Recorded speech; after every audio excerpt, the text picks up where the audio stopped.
जब मुझे तनकीद करते हैं ना ये सारे हर रोज शाम को बड़े बड़े डाकू बैठ के, तो मैं समझता हूँ कि मैं कुछ तो काम अच्छा कर रहा हूँ मुल्क। अगर ये मेरी तारीफ करे तो मैं अपनी तौहीन समझूं। गोया के हुब्बुल वतनी, दियानत और ईमानदारी के जुमला हकूक हाजी इमरान अहमद नियाजी साहब के पास है। ये प्रोजेक्ट इमरान खान फेल हो गया है। बिस्मिल्लाहिर्रहमानिर्रहीम, अस्सलाम वालेकुम नाज़रीन, वेलकम टू सवाल। मैं हूं बैरिस्टर एहतिशाम अमीरुद्दीन। ख़वातीन और हज़रात, prime minister of Pakistan Imran Khan साहब ने साहिवाल में आज एक तकरीब से खिताब किया और उन्होंने पाकिस्तान के 22 करोड़ अवाम को बताया कि तब्दीली है क्या और किन अल्फाज में उन्होंने तब्दीली की तरफ निशानदेही की। प्रोग्राम के आगाज़ में सबसे पहले आपको वो दिखाते हैं। लोग समझते हैं कि जी देखें बड़ा शर्मीला सा चीफ मिनिस्टर है, शहबाज शरीफ की तरह अरबों रुपए अपने इश्तिहारों पे अपने ऊपर नहीं खर्च करता, लेकिन ये असल काम है करने का। जिस तरह आपने ये बड़े बड़े कब्जा ग्रुप के महल गिराए हैं, मैं उसके लिए खास आपको मुबारक देना चाहता हूँ। जिस तरह मैंने बड़ा महल गिरते देखा, सबसे बड़ा लाहौर का कब्जा ग्रुप जिसकी पुश्त पे पिछड़ा वजीर आजम और उसकी फैमिली खड़ी थी, उन्होंने उसको तहफ़्फ़ुज़ दिया। लोग कहते हैं ना तब्दीली क्या है, ये है तब्दीली। बड़े बड़े डाकुओं के ऊपर हाथ पड़ेगा, ये है तब्दीली। कभी किसी मुल्क ने तरक्की नहीं की जिधर कानून की बालादस्ती नहीं हुई।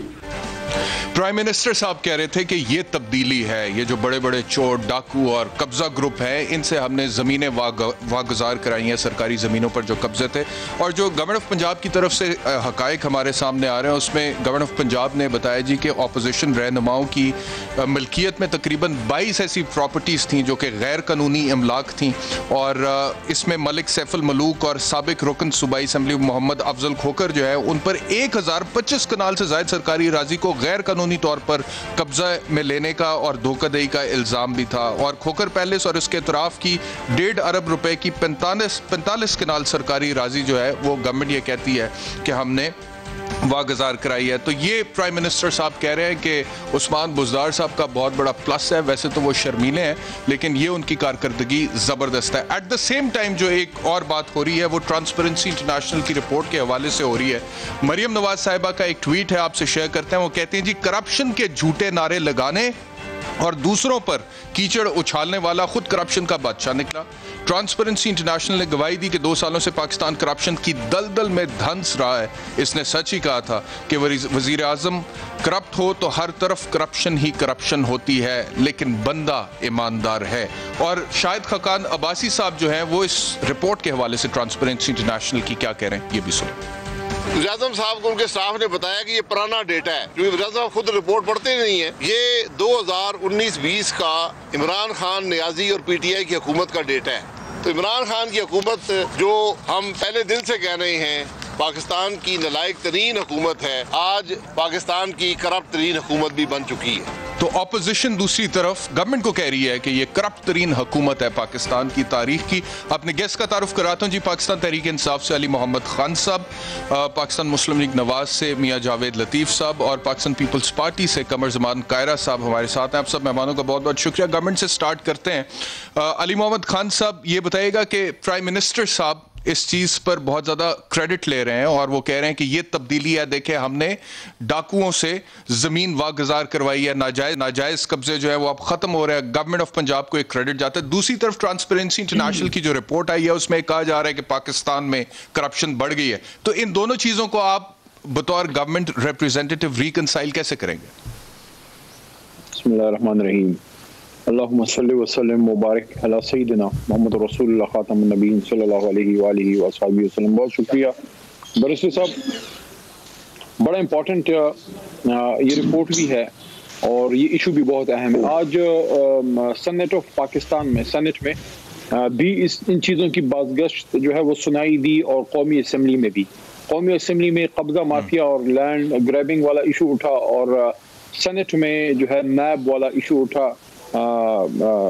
सवाल ये था कि 10 साल में कितने पैसे जो है वो रिकवर हुए हैं। एक फिगर मैं आपके सामने बैरिस्टर साहब रख देता हूँ, उसके बाद बात आगे बढ़ाते हैं।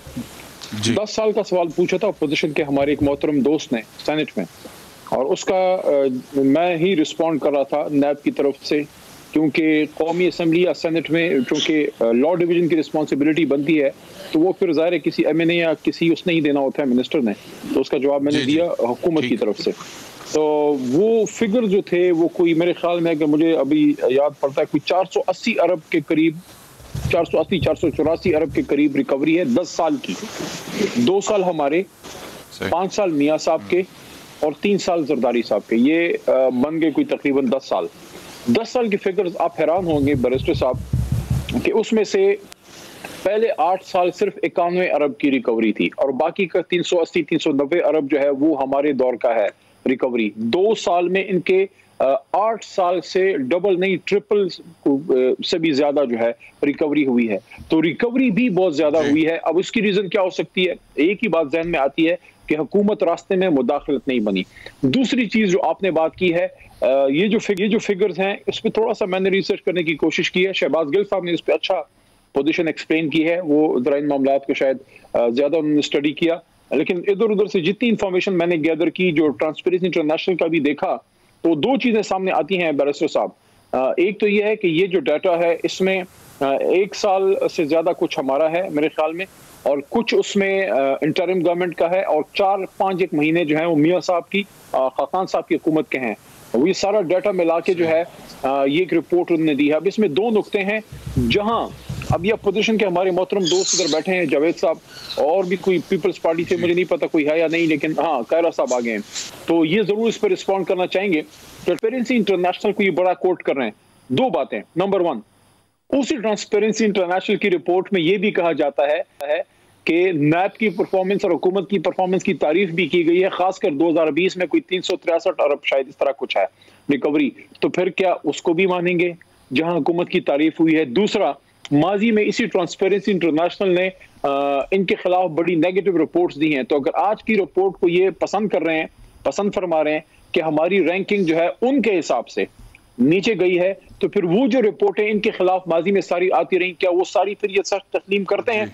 हालांकि माजी में ये भी एक रहा कि मियाँ साहब के वक्त में जब प्राइम मिनिस्टर हाउस में इन्हीं ट्रांसपेरेंसी इंटरनेशनल का बड़ा क्लोज लिंक वहां से रहा, उनके बड़े क्लोज लोग जो हैं, मैं नाम नहीं लेना चाहता, प्राइम मिनिस्टर हाउस में वो काम करते थे।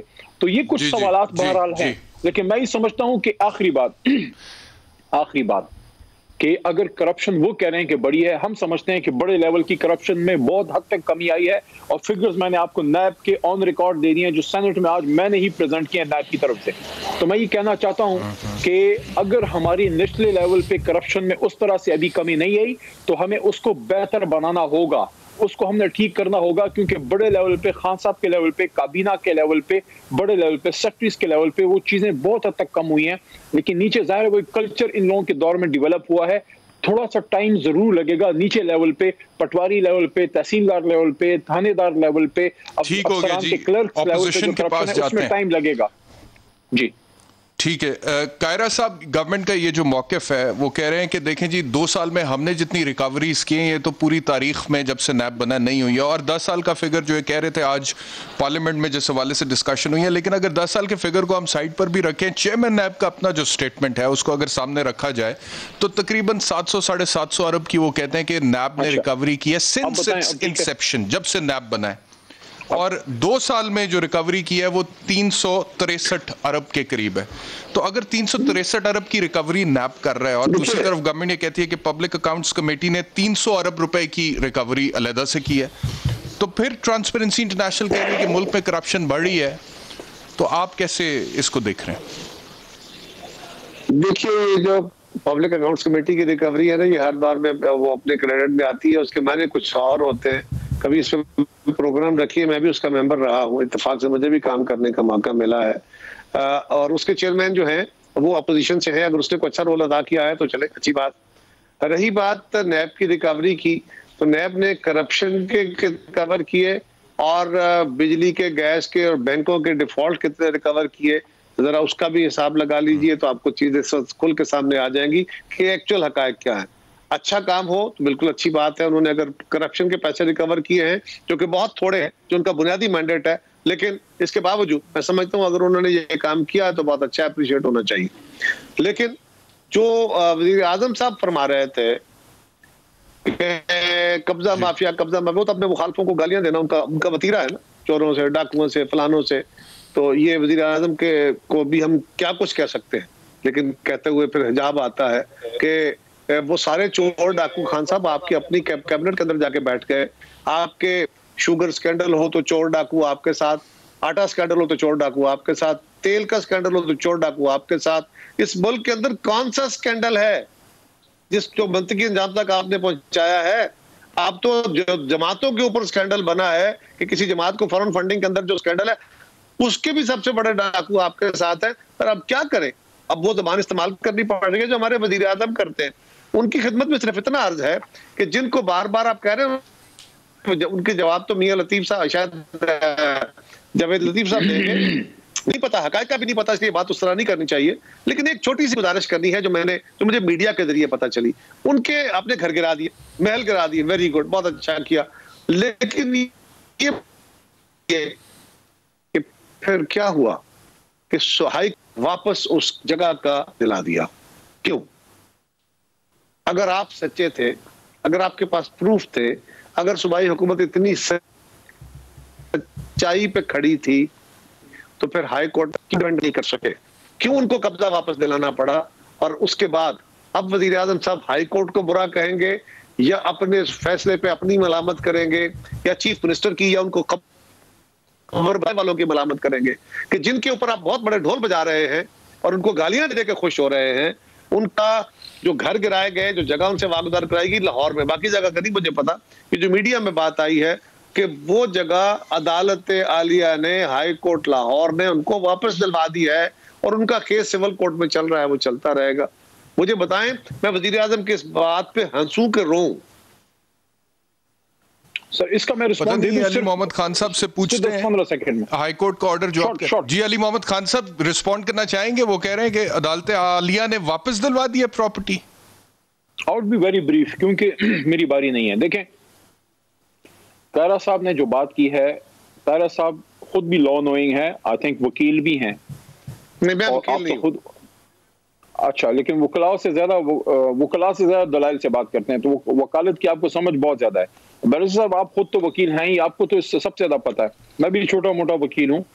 जब कोई ऐसा वाकया होता है, जाहिर है जिसके खिलाफ एक्शन होता है वो अदालत जाता है और अदालतें एज ऑफ प्रैक्टिस आपको स्टे ऑर्डर दे देती हैं ताकि स्टेटस को हो जाए और उसके बाद फैसला हो जाए। अभी ये केस स्टार्ट हो गया है, इसका फैसला बाद में आएगा। स्टेटस को का मिल जाना केस का फैसला नहीं होता। लेकिन प्रॉपर्टी उनको वापस नहीं दी है अदालत ने। जो इतना ही जवाब मैं भी दूंगा, इतना ही वक्त दूंगा, नहीं बैर साहब इतना ही वक्त दूंगा। देखिए, गुजारिश यह है कि अगर आपको स्टेटस को मिलता है, आप दोनों वकील हैं, आप बेहतर जानते हैं, स्टेटस को भी जहां पे है इसको यहीं रखें, इसको मजीद इसके स्टेटस को चेंज ना करें। स्टेटस को होता तो उनको कब्जा वापस ना दिया जाता। और अगर रियासत के पास सबूत थे, अगर हुकूमत के पास सबूत आ रहे, इस पे भी उनकी जगह खाली नहीं करा रहे, घर गिरा रहे, तो आपके पास बड़ा सॉलिड रीजन होगा ना। वो सॉलिड रीजन आप अदालत में पेश होकर नहीं साबित कर सके और प्राइम फसाई अदालत में it is too early to say. Kaira साहब, being a lawyer I can tell you also it is too early to say कि प्रॉपर्टी वापस दिलवा दी है उनको अदालत ने। प्रामा फसाई, हां जी, अभी तो एक इंटरिम ऑर्डर है, इंटरिम ऑर्डर है, अभी केस चलेगा, उसमें पता लगेगा। Very short response. मैं ये नहीं कह रहा हूं, ठीक है, मैं भी यही कह रहा हूं, लेकिन अदालत में आखिर कोई सबूत तो आए ना जिसको गवर्नमेंट डिफेंड नहीं कर सकती। बड़े भाई सुन लें जी। अली मोहम्मद खान साहब बताइए, रिस्पॉन्ड कीजिए। असल में स्टेटस को वो नहीं होता जो ऑपरेशन के बाद होता है। स्टेटस को वो होता है कि ऑपरेशन से पहले जो स्टेटस को होता है, हुकूमती इदारे ने कार्रवाई की तो अदालत आपको वो स्टेटस को ग्रांट करती है जो ऑपरेशन के वक्त था, ऑपरेशन से पहले था। आपको आर्जी तौर पे स्टेटस को मिल जाता है। अब इसका मेरिट्स पे डिसीजन होगी, उसके बाद अली मोहम्मद फिर अदालत उनको हुक्म देती कि वो घर बना के, फिर तो अदालत हुक्म देती कि वो घर भी बना के खड़े करो यहाँ पे। सर वो दे देगी हुक्म जब फैसला उनके हाथ में खुदा ना खास्ता आ जाएगा। जी मियां जावेद लतीफ साहब, चले मियां जावेद लतीफ साहब, वकील है, मैं तो नहीं। मियां जावेद लतीफ साहब से भी पूछ लेते हैं क्योंकि उनकी पार्टी के हवाले से ये जो MNAs MPs बीच में इन्वॉल्व हैं। क्या है जी लेटेस्ट इसके ऊपर अपडेट? वजीर आजम तो क्रेडिट ले रहे हैं कि हमने वागुजार कराई है जमीन। जी नहीं एहतशाम, पहले तो मैं ये गुजारिश करना चाहता हूँ कि देखें 2.5 सालों में जब हम ये कहते आ रहे थे कि ये नालायक हैं, ये सिलेक्टेड हैं, इनकी गवर्नेंस पे सवाल उठते थे, करप्शन पे हम वावेला करते थे, मगर इंटरनेशनल नेशनल ट्रांसपेरेंसी रिपोर्ट ने कम से कम इनको ये कहने का मौका नहीं दिया कि ये मुखालिफ हैं, अपोजिशन के लोग हैं, इसलिए ये इल्ज़ाम लगाते हैं। इन्हीं रिपोर्टों पे हमारी हुकूमतों पर ये उंगलियां उठाते रहे। अभी अली मोहम्मद खान साहब फरमा रहे थे कि जो पिछले 5 सालों में रिपोर्ट्स इसी ट्रांसपेरेंसी इंटरनेशनल ने दी, क्या उस पर आप यकीन करते हैं? हाँ, हम यकीन करते हैं। आप ये देखें कि हमारे दौर में 10 दर्जा हम पाकिस्तान को 180 ममालिक की दर्जाबंदी में ऊपर लेकर गए, और आपके दौर में 7 दर्जा नीचे आप करप्शन में इसको लेकर गए। आप अंदाज़ा कर लें कि आप स्टेटस को, जो अभी आप स्टेटस को का जिक्र कर रहे थे, उसी पर रखते तो फिर भी हम समझते कि 2.5 सालों में आप नालायक थे, नाहल थे, आपकी टीम अनाड़ी थी, इसकी वजह से आप कोई परफॉर्म नहीं कर सके। मगर कम से कम आपने करप्शन को एक जगह रोका हुआ तो है, आगे तो नहीं बढ़ने दिया। और भाई आपने तो करप्शन को आगे बढ़ा दिया। और इससे बड़ी बात जो मुझे तकलीफ़ है वो है इनकी अखलाकी पस्ती की। आप मुझे ये बताएं कि वो सारी चीज़ें एक तरफ और इनका झूठ बोलना दूसरी तरफ। आप ये देखें कि इतनी ढिठाई से ये झूठ बोलते हैं कि मुझे तो ये फिक्र है अपनी आने वाली नस्लों की कि हम उनकी तरबियत ट्रेनिंग क्या करके जा रहे हैं कि एक मुल्क का हुक्मरान जो है जैसे भी आ गया, जिस तरह भी आ गया, उससे ये अब आज सवाल नहीं है। हमारे आने वाली नस्लें क्या सोचेंगी कि हमने अखलाकी इक़दार का इस हद तक जनाजा निकाल दिया कि जिसको 62-63 पर पूरा उतरने का सर्टिफिकेट मिला था, उसने आज इतनी ढिठाई से झूठ बोला कि मैंने तो वो रिपोर्ट पढ़ी नहीं है। और 2 दिन पहले जो वज़रा थे वो ये डंडोरा पीट रहे थे कि जनाब ये तो पिछले 5 सालों की रिपोर्ट जो है वो हम पे मसलत की जा रही है, हमें कहा जा रहा है ये पिछली हुकूमतों की है। और आज वो फरमा रहे हैं कि जनाब मैं तो पढ़ा ही नहीं है। तो ये चीज़ें, और अब जो आप बात कर रहे हैं खोखर बरादरान के हवाले से, तो मैं आपकी खिदमत में अर्ज़ करूँगा, इससे बड़ी भी बात कि सिविल कोर्ट में एक स्टे है। अगर आप आइन कानून को मानते हैं, उसकी अमलदारी को आप यकीनी बनाना हुकूमत वक्त पर फ़र्ज़ होता है सबसे ज़्यादा, तो मुझे कोई बताए कि उनका स्टे होने के बावजूद, स्टे के बावजूद गवर्नमेंट ऑफ पंजाब ने जाके वहां पर जो है वो तोड़फोड़ किया, उस स्टे के बावजूद, क्या ये कह रहे हैं? गिरा दिया, बिल्कुल स्टे के बावजूद गिराया। और इसी पर हाई कोर्ट ने ये भेजा सिविल कोर्ट को कि सिविल साल से वो स्टे चल रहा था सर? वो इसका डिसाइड, कोई आइडिया हो आपको तो बताइएगा। जब उनको अंदाज़ा हुआ कि ये इंतकामी कार्रवाई हमारे खिलाफ करना चाह रहे हैं, तो पिछले 4-5 माह से गालबन, मुझे एग्जैक्ट नहीं तो फिर कंटेम्प्ट में अगर मुझे अंदाजा है कि हुक्म अदूली हुई है ना जावेद लतीफ साहब, if there was a stay order that was intact, तो फिर तो अदालत की हुक्म अदाली है, कंटेम्प्ट फाइल कर सकते हैं अगर आप सही कह रहे हैं तो। नहीं, वो तो अदालत की एहतशाम, एक सेकंड, अदालत की हुक्म अदूली अपनी जगह, मगर मैं एक और चीज़, अगर कायरा साहब इजाज़त दें तो मैं एक चीज़ और कोट करना चाहता हूँ। देखें, चौधरी बरादरान का एक फ़ैसला हाई कोर्ट लाहौर से आया है, उसमें मोहतरम जज साहब ने फरमाया कि जो असासे आप डिक्लेयर कर चुके हैं FBI में, उसकी इन्वेस्टिगेशन नहीं हो सकती, ये उन्होंने अपनी कोर्ट में फरमाया। अब मुझे ये बताएं कि हम जो अपोजिशन के दीगर लोग हैं मुझ समेत, उनके जो एसेट डिक्लेयर्ड हैं FBI में, हम तो उसकी इन्वेस्टिगेशन होने पर भी इतराज़ नहीं कर रहे। मगर एहतशाम साहब, आप तो बैरिस्टर भी हैं, मुझे आप ये बता दें कि हम कह रहे हैं कि जो FBI में आप अपने असासे डिक्लेयर कर चुके हैं वो बेनामी हो सकते हैं, जो 20, 25, 30 साल पुराने आपने डिक्लेयर किए हो। हुकूमत वक्त ने ये भी कर दिखाया है कि FBI को कहा है, और वो बेचारे खुद कहते हैं कमिश्नर और डिप्टी कमिश्नर, लेकिन गवर्नमेंट का मौक़िफ़ ये है जावेद लतीफ साहब कि सरकारी जमीनों पर कब्जा करके एसेट्स बनाए गए हैं। गवर्नमेंट का मौक़िफ़ ये है कि वो जिन एसेट्स का हवाला आप दे रहे हैं, गवर्नमेंट ये कहती है कि सरकारी जमीन पर कब्जा किया गया। एक सेकंड एहतशाम, एक सेकंड, दोनों चीजों को मिक्स ना करें। एक सरकारी ज़मीन के हवाले से है और एक है प्राइवेट लैंड, प्राइवेट जिसके एसेट हैं। मैं बात कर रहा हूँ जिसके प्राइवेट एसेट हैं, उनकी बात मैं कर रहा हूँ। जो असासे प्राइवेट हैं, किसी से कोई उनका लेना देना नहीं है, कोई लिटिगेशन नहीं है उनके हवाले से, ना FBR की ना प्राइवेट पार्टी की। मुझे ये बताएं कि उनको बेनामी 25, 30, 40 साल पुराने जो असासे हैं उनको बेनामी डिक्लेयर कर दे ये हुकूमत वक्त। इससे बड़ा जुल्म जबर और आप मैं आता हूँ आपकी तरफ अली मोहम्मद खान साहब, एक ब्रेक का वक्त हो गया है, लेकिन जो बात आप कर रहे हैं आज वैसे बाबर अवान साहब को भी मैं सुन रहा हूँ, उन्होंने फ्लोर ऑफ द हाउस पर ये कहा है कि कोई प्राइवेट प्रॉपर्टी इन्वॉल्व नहीं थी, जो जमीन वागुजार कराई है हमने वो सरकारी प्रॉपर्टी थी। ये बाबर अवान साहब ने on the floor of the house का। अली मोहम्मद खान साहब भी कोई क्लैरिफिकेशन इस हवाले से देना चाह रहे हैं, ब्रेक के बाद उनके पास आते हैं।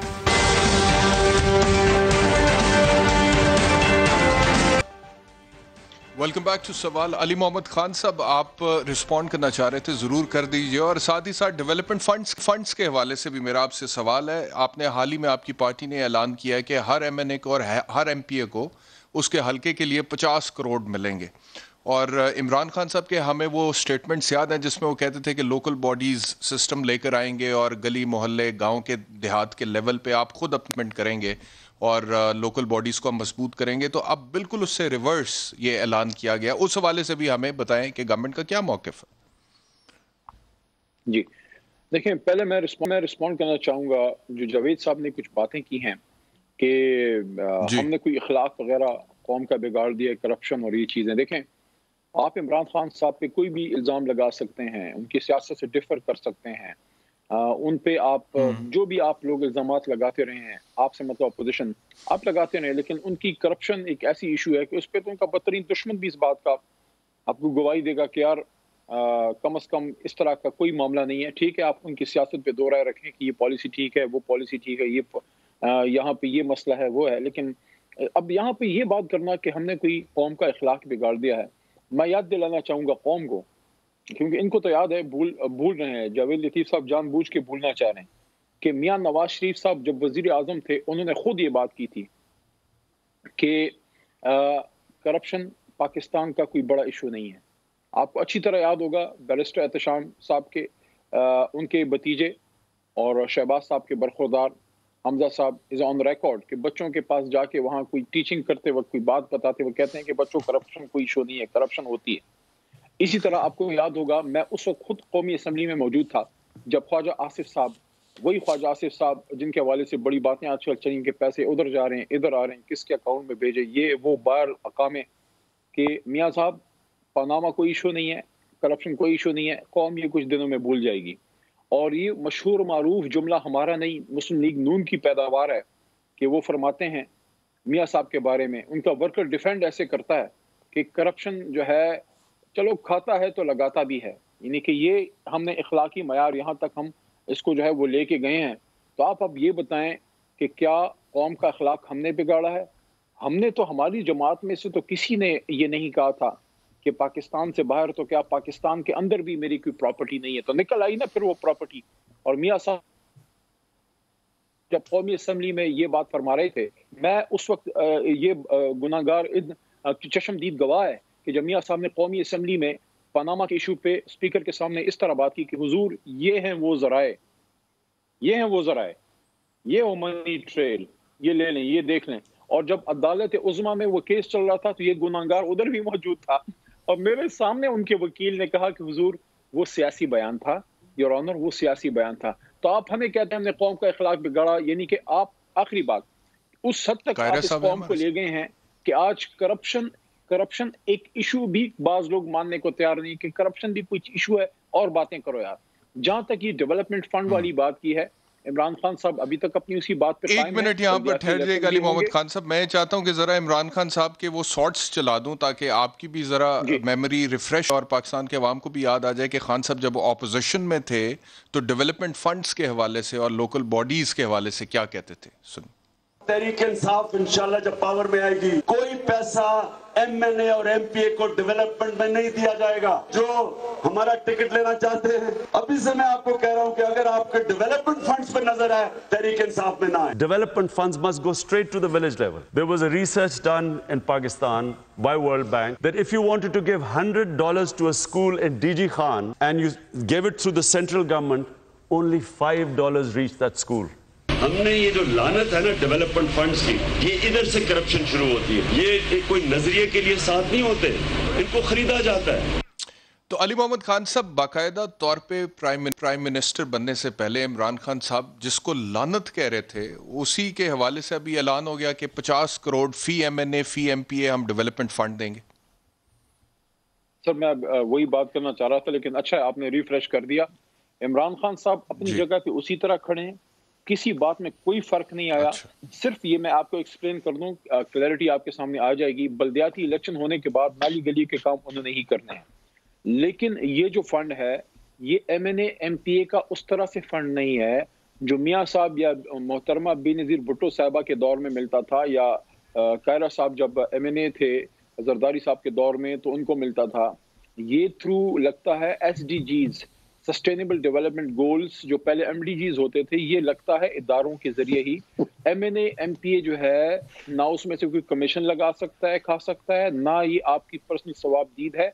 SDGs वो फंड है जो मियाँ साहब के दौर में एक और चीज क्लियर कर दें, फिर मैं ऑपोजिशन के पास जाता हूँ। ये ऑपोजिशन के MNAs MPAs को भी देंगे फंड सर मैं बात सस्टेनेबल डेवलपमेंट गोल प्रोग्राम के थ्रू। जी मैं अर्ज करता हूँ तो ये मैंने ब्रेक लेनी है साहब के पास भी जान, जैसे पेस्को है, मैको है, लेस्को है, या पाक PWD है, या मुख्तलिफ सूबाई इदारे हैं जो बेहतर तौर पे कर सकते हैं। इदारों के जरिए होता है, सिर्फ MNA MPA का ये काम होता है कि वो आपको आइडेंटिफाई कर सकता है, वो भी कम्युनिटी के जरिए। नंबर 1। नंबर 2, इसमें सबका इसमें हक बनता है, लेकिन वो हल्के जो महरूम हुए, क्योंकि मियाँ साहब के दौर में गवर्नमेंट, अब जो हमारी गवर्नमेंट है, अपोजिशन के लोगों को, जब हम उस वक्त अपोजिशन में थे, हमारे इलाकों को महरूम रखा गया, अपने इलाकों को। ठीक हो गया, मुझे इजाजत है, मैं अब गवर्नमेंट का भी मौक़िफ़ ले लूं इस हवाले से। कायरा साहब उन्होंने मैसिव फंडिंग की थी, देखिए बाकी साहब ने, जी कायरा साहब, उनको कवर करना इमरान खान साहब की रिस्पॉन्सिबिलिटी बनती है।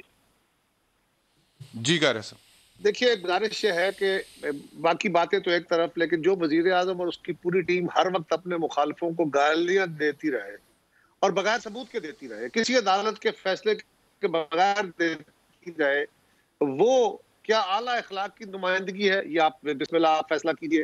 लेकिन मुझे हैरानगी है कि वजीर आजम साहब जिस डेवलपमेंट फंड का जिक्र कर रहे हैं अली मोहम्मद खान, ये सारे फंड हमारे दौर में अपोजिशन और गवर्नमेंट के हलकों में इक्वली दिए गए, और हमारे दौर में भी कोई चेक नहीं किसी को मिलता था, 5 साल पैसे नहीं किसी को मिलते थे। एक मिनट सुनिए यार अली मोहम्मद, इस तरह नहीं, 1 रुपया नहीं मिला।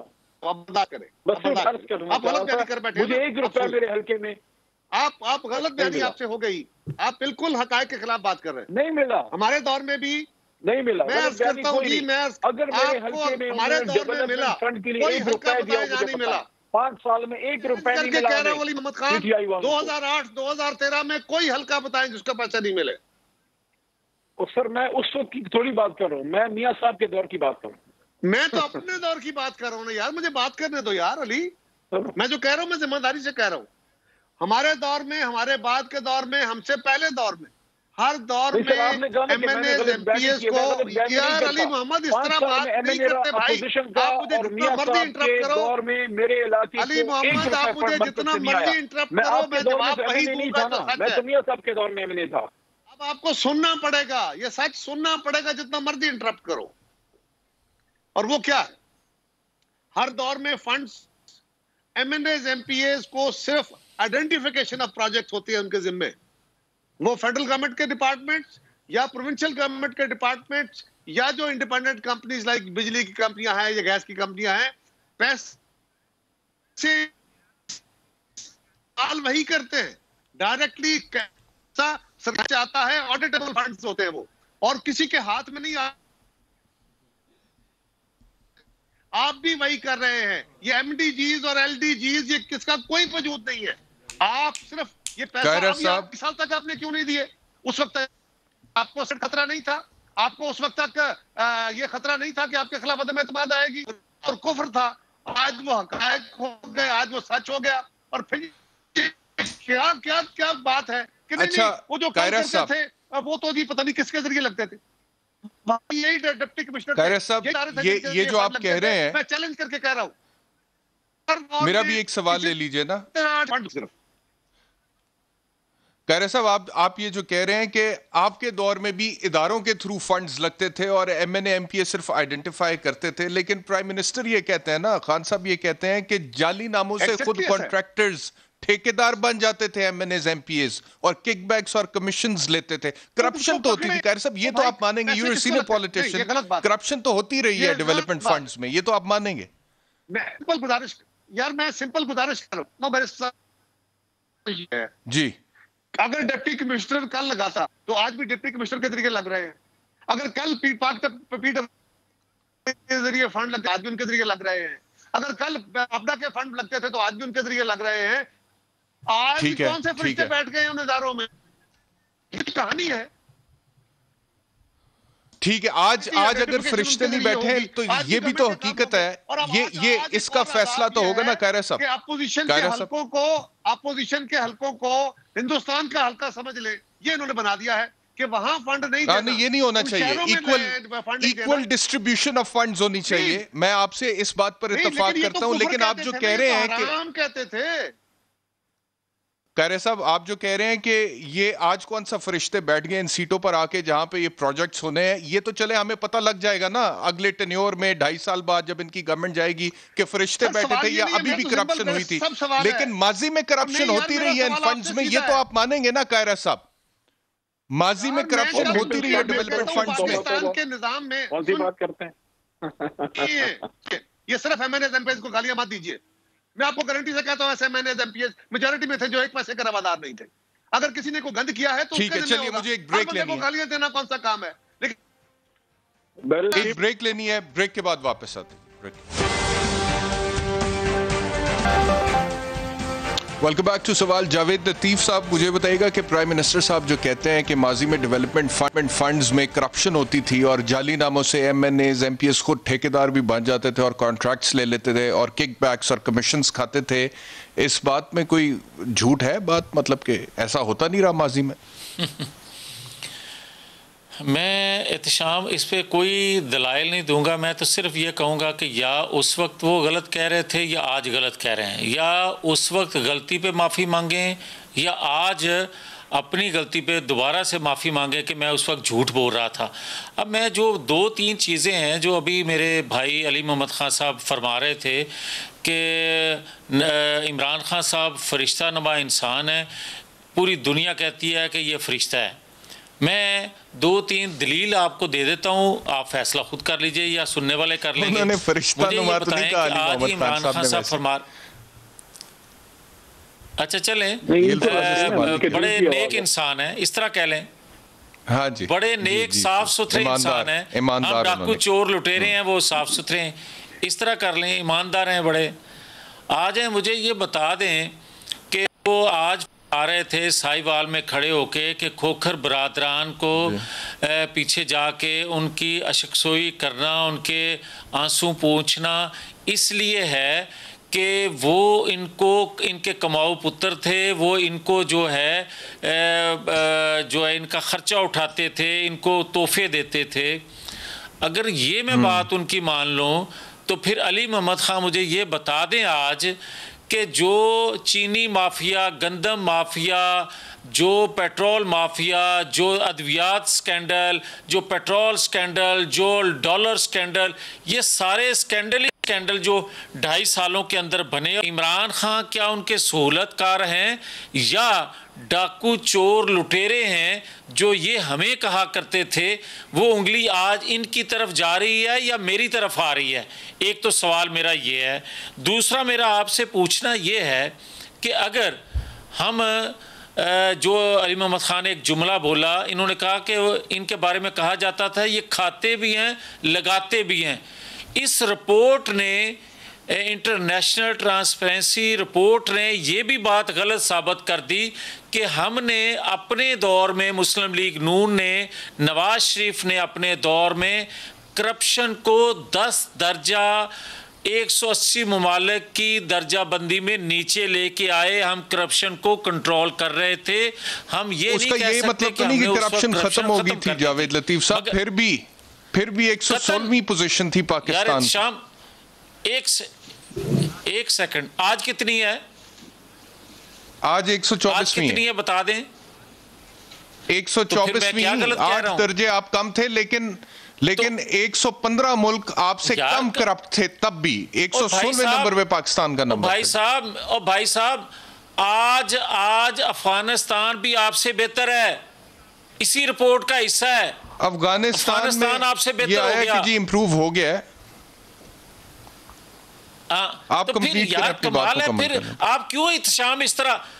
आपको मैं जो बात कहना चाहता हूं, आप ये देखें कि जिनको ये डाकू चोर लुटेरे कहते थे, उनके दौर में करप्शन दर्जा बदर्जा कम हो रही थी। मैं नहीं कह रहा कि ख़त्म हो गई थी, मगर इन फरिश्ता नुमा इंसानों की दौर में ये करप्शन क्यों बढ़ गई है? चलिए, वक्त बिल्कुल खत्म हो गया। मैं माजरत चाहता हूँ, बाकी मेहमानों के पास नहीं जा सकूंगा क्योंकि वक्त बिल्कुल खत्म हो गया। जावेद लतीफ साहब, कायरा साहब और अली मोहम्मद खान साहब, आपका बहुत शुक्रिया। लेकिन ये जो आर्गूमेंट है कि करप्शन दर्जा बदर्जा कम हो रही थी, इसका ये मतलब नहीं है कि करप्शन खत्म हो गई थी। इवन देन पाकिस्तान को रेफर किया जाता था as one of the most corrupt countries in the world. जो सबसे कम करप्ट थी वो पहली पोजीशन, दूसरी तब भी 116वीं पोजीशन पे पाकिस्तान आ रहा था और 180 ममालिक में से। बहरहाल इंशाल्लाह कल आपसे दोबारा मुलाकात होती है। अपना ख्याल रखिए। अल्लाह हाफ़िज़।